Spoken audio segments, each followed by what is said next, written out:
Assalamualaikum warahmatullahi wabarakatuh. Apa kabar sahabat Quran? Semoga sahabat semua selalu sehat dan di dalam lindungan Allah Subhanahu wa Ta'ala. Di kajian Al-Quran Ruhina kali ini, kita akan membahas tentang kecerdasan buatan atau yang dikenal dengan Artificial Intelligence atau teknologi AI. Jika berbicara tentang AI atau kecerdasan buatan, mungkin sahabat Quran membayangkan bahwa itu adalah sebuah teknologi tingkat tinggi yang tidak akan pernah kita gunakan. Namun tahukah sahabat Quran, ternyata teknologi AI sudah ada di genggaman kita sendiri. Di smartphone kita masing-masing sudah tertanam berbagai kecerdasan buatan, seperti asisten Google yang mampu menjawab semua pertanyaan. Ada juga GPS sebagai pengatur navigasi. Ada filter Instagram yang beraneka ragam, keyboard virtual yang bisa memprediksi tiap kata yang akan diketik, ada browser atau mesin pencari, game online, situs belanja online, m-banking, translator, dan berbagai macam kecerdasan buatan lainnya. Namun ternyata tidak sampai di situ saja. Perkembangan AI semakin pesat seiring kemajuan berpikir para ahli dan ilmuwan di bidangnya. Dalam sebuah konferensi di Amerika Serikat, sekelompok ilmuwan berambisi untuk mengembangkan program komputer yang dapat meniru kecerdasan manusia. Mereka memprogram mesin untuk mensimulasi kemampuan otak manusia dalam berpikir, belajar, melakukan tugas, bahkan dalam merespons sesuatu di berbagai bidang. Contohnya saja, dalam bidang kesehatan, teknologi AI digunakan untuk menganalisis gambar medis dan memprediksi hasil operasi. Di bidang keuangan digunakan untuk mendeteksi penipuan dan kesalahan penghitungan. Di bidang transportasi untuk memantau arus lalu lintas dan mengoptimalkan rute. Teknologi AI memiliki potensi yang tinggi untuk merevolusi dunia dengan cara yang tidak terbayangkan. Ini juga dapat membawa perubahan yang signifikan dalam cara kita hidup, bekerja, dan berinteraksi satu sama lain, yang pada akhirnya menimbulkan masalah etika dan sosial. Di antara dampak atau bahaya teknologi AI adalah: pertama, pengangguran akan semakin meningkat jumlahnya karena otomatis akan digantikan oleh robot atau mesin. Kedua, deepfake video atau memanipulasi wajah pada video. Hal ini bisa mencelakai seseorang karena sulit membedakan dan mencari tahu kebenaran sebuah video. Ketiga, kesenjangan sosial ekonomi akan semakin dalam. Karena para investor perusahaan AI akan meraup banyak keuntungan, sedangkan masyarakat yang digantikan pekerjaannya oleh mesin akan semakin miskin. Keempat, teknologi ini akan lebih mengungguli kecerdasan manusia. Memang saat ini kita masih menggunakan teknologi AI yang lemah di smartphone kita, yang masih bisa kita atur penggunaannya. Namun bukan tidak mungkin suatu saat mereka lebih kuat programnya hingga memiliki nalar seperti manusia dan bisa membuat keputusan sendiri tanpa memerlukan input dari manusia lagi. Masih banyak dampak yang mungkin terjadi di masa depan jika tidak berhati-hati dengan teknologi yang satu ini, seperti kebocoran data dan sebagainya.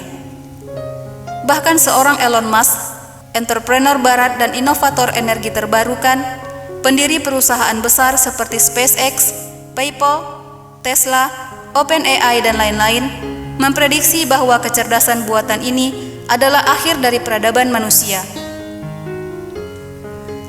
Lalu bagaimana dampak AI dalam kehidupan Islam? Dan bagaimana seorang muslim harus menyikapi teknologi canggih ini?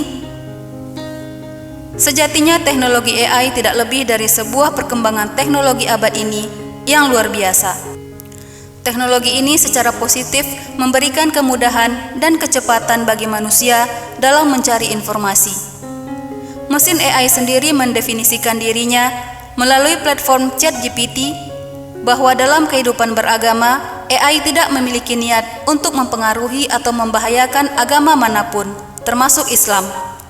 Namun dampaknya akan tergantung pada bagaimana teknologi tersebut digunakan oleh penggunanya. Ibaratnya seperti dua sisi mata pedang. Hal yang perlu dicatat bahwa teknologi tidak bisa menggantikan interaksi manusia, apalagi dalam urusan agama. Pertemuan secara langsung atau konvensional dengan guru dalam menimba ilmu agama mutlak diperlukan. Bimbingan spiritual dan pendidikan keagamaan tidak boleh digantikan oleh teknologi karena dikhawatirkan akan merusak pemahaman agama yang sesungguhnya. Memang sekarang ini sudah banyak pemuda Islam yang belajar agama dari internet.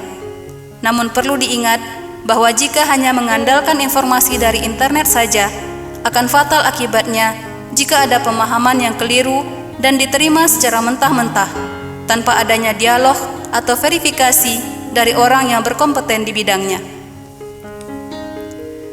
Dalam Islam, jika menghadapi masalah kehidupan atau keagamaan, disarankan untuk bertanya kepada ahlu zikir, sebagaimana ditegaskan dalam Al-Quran surah Al-Anbiya ayat 7 berikut ini.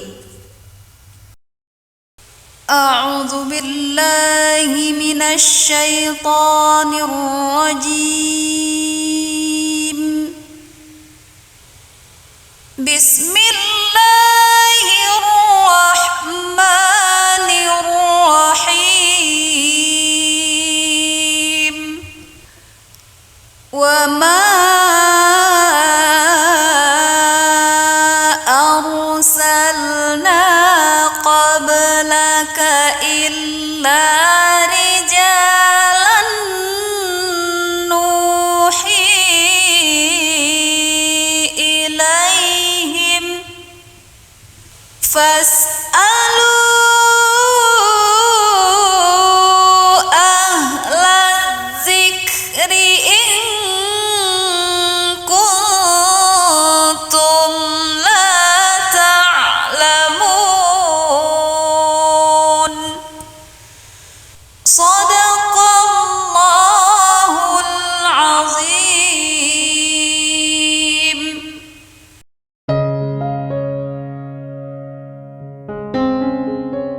Sahabat Quran, dari ayat ini kita fahami bahwa Allah menggunakan istilah ahlu zikir bukan sekedar untuk orang-orang yang cerdas dan berilmu dalam agama saja. Tapi di samping itu, yang lebih utama adalah memiliki keimanan dan ketauhidan yang kuat, serta rasa takut yang tinggi kepada Allah. Secara sederhana, bisa dikatakan tidak semua orang berilmu bisa disebut ahlu zikir. Tapi semua ahlu zikir pastilah orang-orang yang alim. Memanfaatkan teknologi AI tentu sah-sah saja dalam beragama sebagai tambahan pengetahuan dan informasi. Namun penting juga menyeimbangkan antara pemanfaatan AI dengan interaksi langsung dengan pemuka agama. Ilmu dapat ditimba dari manapun, tapi keteguhan iman tidak cukup diraih dengan mengandalkan ilmu semata. Pada prinsipnya, teknologi diciptakan untuk membantu manusia, bukan menggantikan manusia. Seorang muslim harus berpikir dan bersikap hati-hati agar teknologi maju tidak menyesatkan pemahaman ajaran agama di benak generasi mendatang. Karena Allah telah menciptakan manusia dengan kecerdasan, pengetahuan, dan pemahaman yang tinggi yang membedakannya dari hewan, malaikat, dan jin. Maka jangan merasa tergantung dengan teknologi yang mengabaikan kemanusiaan. Tidak ada yang dapat menggantikan jiwa dan hati manusia, meskipun otak dan kecerdasannya sedang ditiru. Manusia adalah makhluk beragama yang menyandarkan ujung perjalanan dan akhir ceritanya kepada Allah, bukan kepada kecerdasan buatan. Demikian kajian kita kali ini. Mudah-mudahan ada ilmu dan hikmah yang dapat kita petik. Terima kasih sudah mengikuti Al-Quran Rohina. Sampai jumpa di video selanjutnya. Wassalamualaikum warahmatullahi wabarakatuh.